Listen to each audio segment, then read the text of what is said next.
Down by the dirty-ass Hudson River, where the water was still black and greasy like oil, we grilled chicken breast and roasted corn and marshmallows. Honey drizzled on some borrowed barbecue sauce from the Latino men who were playing dominoes among the Labor Day evening crowd, which swelled after the rainy afternoon. Mama was grooving to someone else's throwback jams. She was wearing one of the summer dresses that Riot had brought in her pile this morning. Riot, the vegetarian, was eating marshmallows and so was I. I tried the corn, but it didn't taste no way as good as the organic corn on the cob at the reservation. I couldn't pretend to like it or eat it, so I laid it to the side and left it in the flimsy paper plate, while Mama and Honey began grubbing like this thrown-together meal was gourmet. "What made you buy that stack of chicken breasts? I was surprised to see you with a bag of meat," I asked Riot. "Oh, it was for the dogs in Long Island," she said casually. I didn't say nothing for some seconds. I was thinking of how she was feeding Mama dog's food. Luckily, I didn't have to use a chicken breast.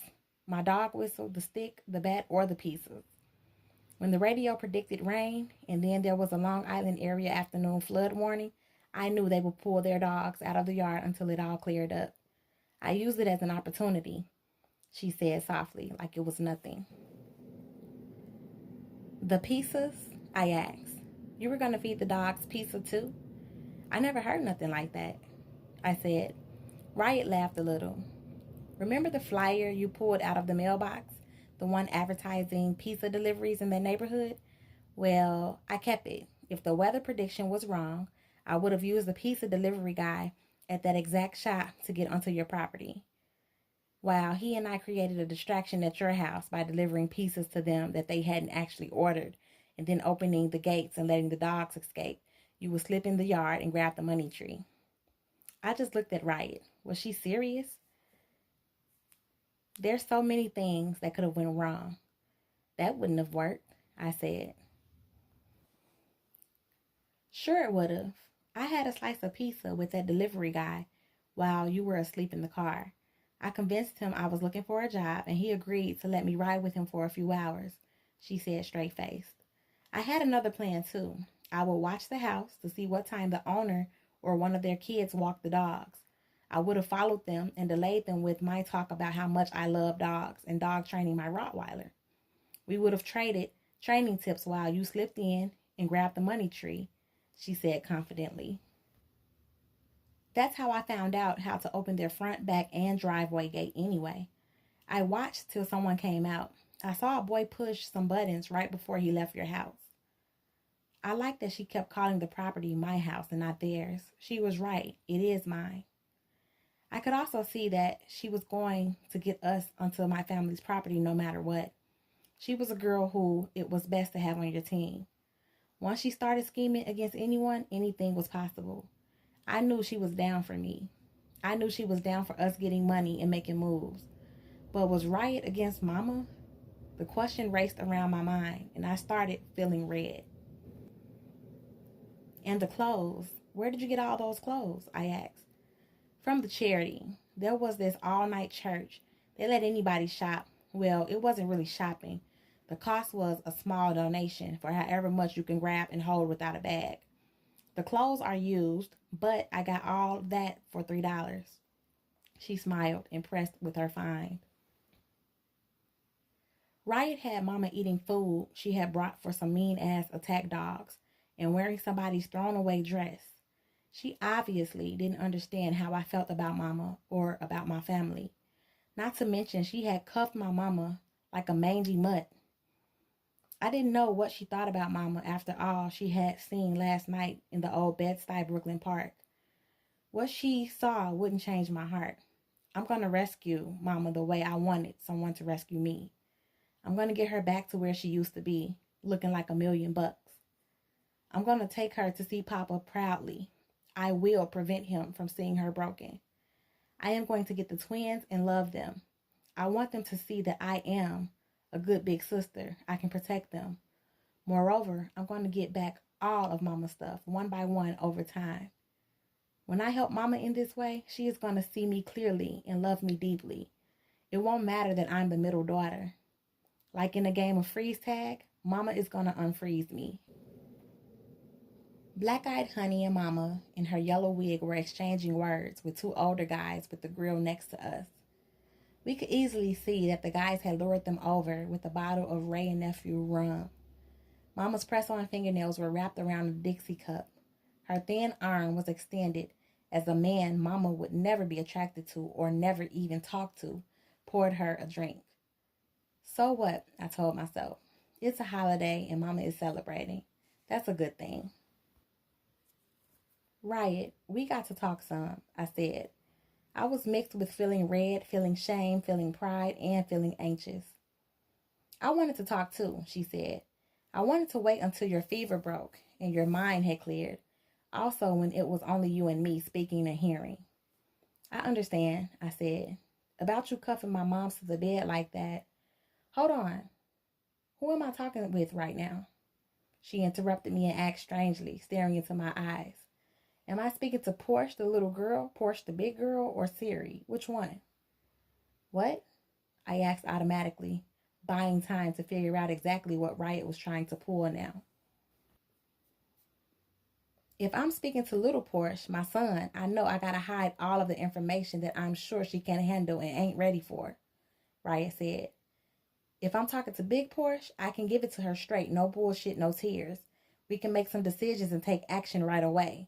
Like I'm used to doing, she said, stone-faced. If I'm talking to Siri, she leaned in, staring closer into my eyes. Where is Siri? She asked me. I paused. I didn't want to be the first one to blink my eyes and break our stares. Riot was definitely trying to test me. I didn't know why. I did know that Siri wouldn't want to speak directly to Riot. Siri only likes to speak to me. And that's how it had been for all 8 months since we got ganged up in the Diamond Needles. So why was Riot asking about Siri all of a sudden and threatening to speak with Siri directly instead of me? What are you doing, some freaky shit? Mama asked, breaking up me and Riot's close face, intense feeling. Riot stepped back and away. Even that insulted me. Why was she walking away as though Mama stunk or something? Mama was clean. I had cleaned her myself, and she was wearing the clothes Riot brought in. Mama, I need to talk to her for a few minutes. We got to make some decisions, I said. You too young to make decisions, Mama said.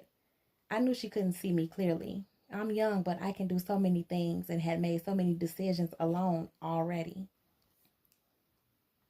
I got to get back to Brooklyn, check on my little space, get my handbag. You got some money, so give me some. I'll leave, and you and that crazy bitch can talk all you want to, Mama said. Don't leave. Give me 10 minutes, Mama. I got the money, don't worry. Well, you should have told me you had more money in the first place. Then we had no business sitting around playing with her, Mama said, nodding her head towards Riot.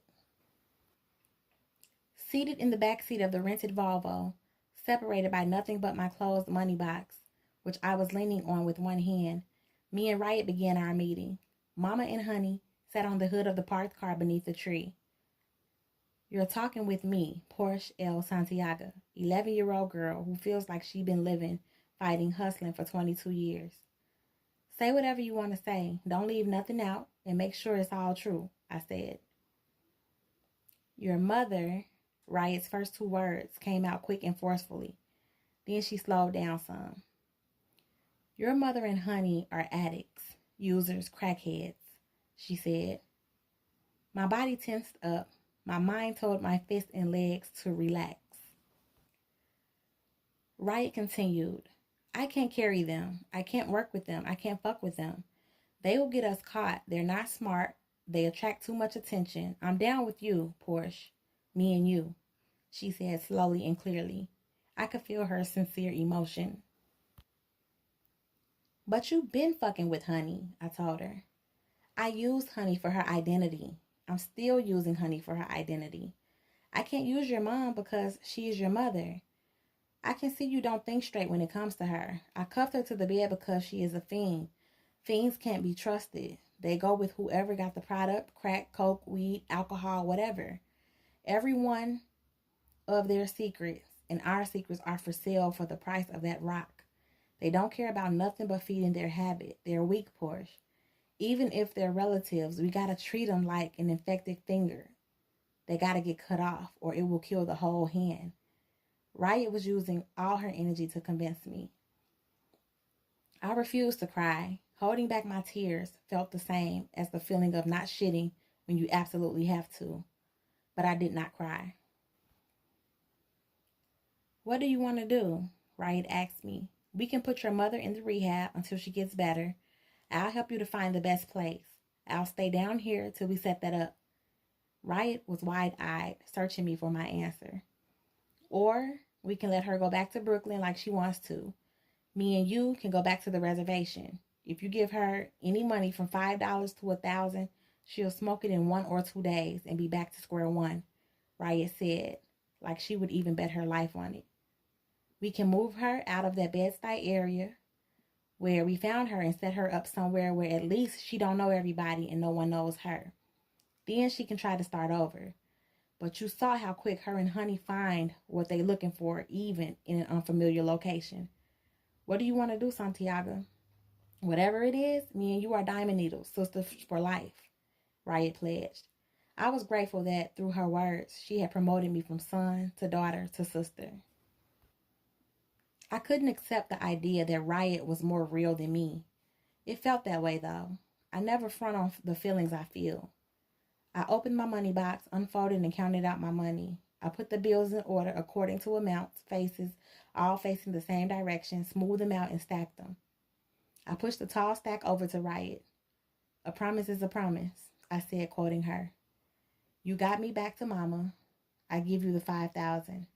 We became partners, 50-50. The $5,000 is the investment. How long will it take you to flip it? I asked her. She sat still. Finally, I had silenced Riot. I had done my part. I had been as real with her as she was with me all the time. I'm staying with Mama. How long before I see you? I trust you, Riot.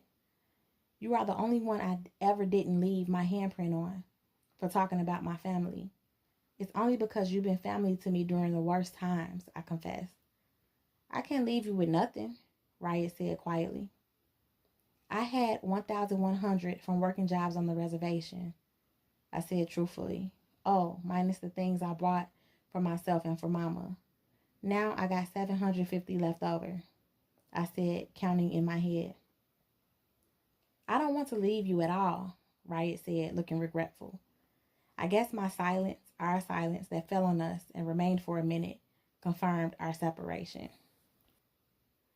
Riot counted out $1,000 in 20s and gave it back to me. I counted out $300 and slid it back to her. Buy me some more cigarette cartons, I said. You hustle on your side, I'll hustle on mine. We're 50-50 on a $4,000 investment, Riot said. I'll meet you in 60 days on Halloween, Thursday, October 31st in Manhattan. Let's meet in front of Macy's, since we both know it, at 6 p.m. If I don't show, I'm captured or dead. No matter what, she said. I already knew, so I interrupted Riot. No matter what, we never give up Nana Anna. We always protect her and her property. We lie or die with our secrets. If you tell on me, you tell on yourself.